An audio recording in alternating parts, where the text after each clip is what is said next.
નમસ્કાર, હું Chirag. Super prime ટાઈમમાં આપનું સ્વાગત છે. સુધરે તેનું નામ કોર્પોરેશન નહીં, અને એમાં જો રાજકોટ કોર્પોરેશનની વાત કરીએ તો વાત જ ન પૂછો.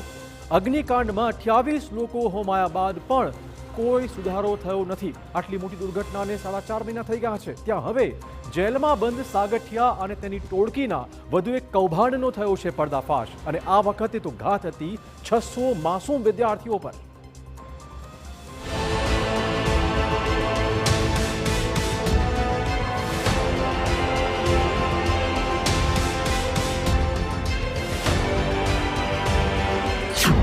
છસો વિદ્યાર્થીના જોખમમાં જીવ. 3 માળની ઇમારત બની કાળ. 1.5 વર્ષથી ન બીયુ ન ફાયર એનઓસી. કોના આશીર્વાદથી નિયમોને ઘોડીને પી ગયા? શું બીજા અગ્નિકાંડની જોવાતી હતી રાહ? રાજકોટ કોર્પોરેશનના તત્કાલીન town planning officer Mansukh Sagathiya, કે જેના કૌભાંડોના કારણે ટીઆરપી ગેમ ઝોનમાં 28 લોકો હોમાયા, તે જ સાગઠિયાનું વધુ એક હચમચાવતું કૌભાંડ સામે આવ્યું છે. ટીઆરપી ગેમ ઝોન અગ્નિકાંડની હજુ સાઈ સુકાઈ નથી. એના જે બેદરકારી દાખવનાર છે તે જેલના સળિયા પાછળ તેમ છતાં રાજકોટ મહાનગરપાલિકાનું તંત્ર હજુ પણ ઘોર નિંદ્રામાં હોય તેવું સ્પષ્ટપણે લાગી રહ્યું છે.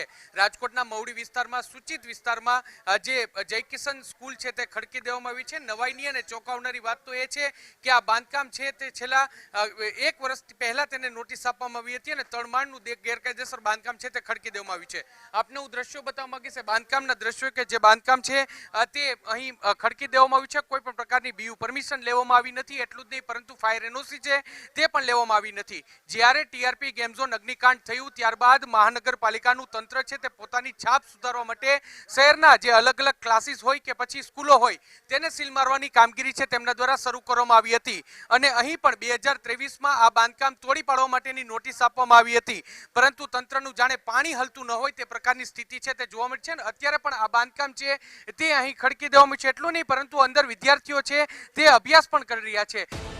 મવડી વિસ્તારમાં શ્રીહરિ સોસાયટીમાં આવેલી આ છે જય કિશન સ્કૂલ.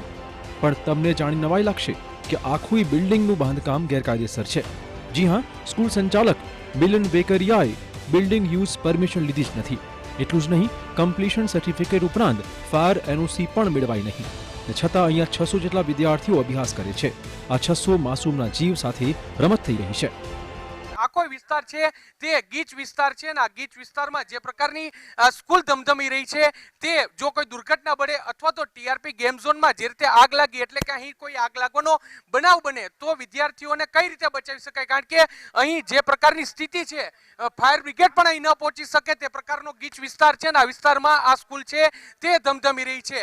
આ નવું બિલ્ડિંગ છે કે જે નવું બિલ્ડિંગ અત્યારે 3 માળનું ઊભું કરવામાં આવ્યું છે, ને તેની પરમિશન છે તે લેવામાં આવી નથી. કયા આર્કિટેક્ટ દ્વારા અથવા તો રાજકોટ મહાનગરપાલિકાના કોણ અધિકારી દ્વારા આ બિલ્ડિંગ છે તે યોગ્ય છે કે કેમ તે અંગેની તપાસ કરવાની તસ્દી લીધી છે. અહીં બીજા દ્રશ્યો આપને બતાવવા માંગીશ કે એમનું જે જૂનું બિલ્ડિંગ છે કે જે જય કિશન સ્કૂલ છે તે અહીં ઊભું કરવામાં આવી છે. આ સ્કૂલ છે તે અહીં દર્શાવવામાં આવી છે, પરંતુ સ્કૂલના નિયમ પ્રમાણે દરેક વ્યક્તિ છે તેમના દ્વારા ત્યાં પાર્કિંગની વ્યવસ્થા હોવી જોઈએ, ત્યાં એન્ટ્રી ગેટ અને એક્ઝિટ ગેટ હોવો જોઈએ, એ વિસ્તારમાં રમતનું મેદાન હોવું જોઈએ, પરંતુ કયા નિયમોનું પાલન કરીને અહીં સ્કૂલની મંજૂરી આપવામાં આવી છે તે પણ એક મોટો સવાલ છે, અને તેને લઈને પણ સવાલ છે તે ઉઠી રહ્યા છે. રાજકીય વક ધરાવતા હોય તે પ્રકારે સ્કૂલના સંચાલક છે તે પોતાનો દંભ છે તે દેખાડી રહ્યા છે, અને વિદ્યાર્થીઓ, નાના બાળકો છે તેના જીવને જોખમમાં મૂકી રહ્યા હોય તે પ્રકારની સ્થિતિ છે તે અહીં જોવા મળી રહી છે. સૌથી મહત્વપૂર્ણ વાત એ છે કે સૂચિત સોસાયટીમાં 3 માળનું બાંધકામ ખડકી દેવાયું. આમ છતાં રાજકોટ કોર્પોરેશન તંત્ર અજાણ છે કે પછી આખડા કાન કરે છે? આ માસૂમના જીવની જવાબદારી આખરે કોની છે? સૂચિત જગ્યા પર ગેરકાયદેસર રીતે બાંધકામ કરી નંખાયું હોવાનું સામે આવતા જ શિક્ષણ વિભાગ દોડતું થયું છે. જિલ્લા શિક્ષણ અધિકારીની ટીમ શાળાએ પહોંચી.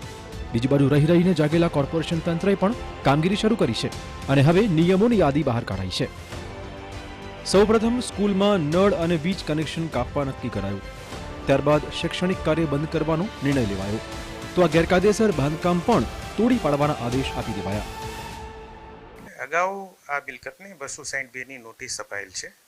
હાલ અગાઉ જે 262ની નોટિસ અપાયેલ હોય પણ વિશેષ કાર્યવાહી ન થયેલ હોય એનું લિસ્ટ કાઢી અને કાર્યવાહી કરવા જઈ રહ્યા છીએ. એ પૈકી આજે અમે આની સ્થળ મુલાકાત લીધી હતી. હવે એને આખરી નોટિસ આપી દઈશું. એનું જે નળ કપાત છે કે વીજ જોડાણ છે એ કાબાત કરવાની કાર્યવાહી પણ આગળ કરશું. અને જો મકાન માલિક જે સ્વયંભૂ દૂર ના કરે તો તે દૂર કરવાનું મહાનગરપાલિકા કાર્યવાહી હાથ ધરશે. અગ્નિકાંડની જેમ આ કૌભાંડમાં પણ સાગઠિયાની ભૂમિકા શંકાના ઘેરામાં છે. સાગઠિયાએ વર્ષ 2023માં સ્કૂલને તોડી પાડવા નોટિસ ફટકારી હતી, પણ ત્યાર પછી છેલ્લા 1.5 વર્ષથી કોઈ કાર્યવાહી થઈ જ નહીં. જયકિશન શાળાના સંચાલક ભાજપના આગેવાન ગોવિંદ વિરડિયા હોવાનું સામે આવ્યું છે.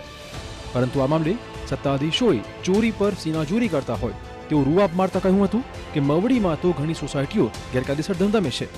ગેરકાયદે બાંધકામ હોવા છતાં પોતે જાણે રાજકીય ઓથ ધરાવતા હોય તેમ સંચાલકોએ શેખી મારી હતી. અંદર છે ને મવડી પ્લોટ આખા સૂચિતમાં છે અને એની અંદર ઘણી બધી વાત કરવાની રીત હોય.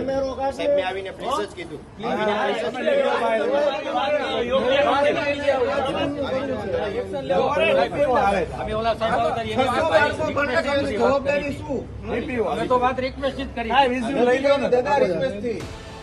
જયકિશન સ્કૂલને 23મી મે 2023માં નોટિસ ફટકારાઈ હતી. તે વખતના ટાઉન પ્લાનિંગ ઓફિસર મનસુખ સાગઠિયાએ આ નોટિસ આપી હતી અને ગેરકાયદે બાંધકામ 262 પ્રમાણે તોડી પાડવાની જાણ કરાઈ હતી. નોટિસનો 7 દિવસમાં જવાબ આપવાનો આદેશ આપી દેવાયો હતો. જોકે એ વાતને 7 દિવસ તો દૂર 1.5 વર્ષ થયું હોવા છતાં કોઈ કાર્યવાહી કરાઈ જ નહીં. અને જ્યારે 1.5 વર્ષથી કાર્યવાહી કરી રહ્યા છે ત્યારે એ જવાબ તો કોર્પોરેશન પાસે નથી જ કે 1.5 વર્ષ સુધી આખરે તે કરતા શું હતા.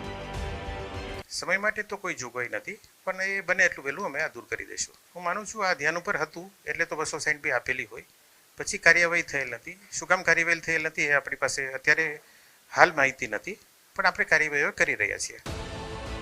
ગેરકાયદે બિલ્ડિંગમાં બાળકોને અભ્યાસ કરાવાતો હોવાની માહિતી મીડિયાના માધ્યમથી શિક્ષણ વિભાગને મળી. શિક્ષણ વિભાગની ટીમ પહોંચી. ત્યારબાદ આરએમસી જાગ્યું.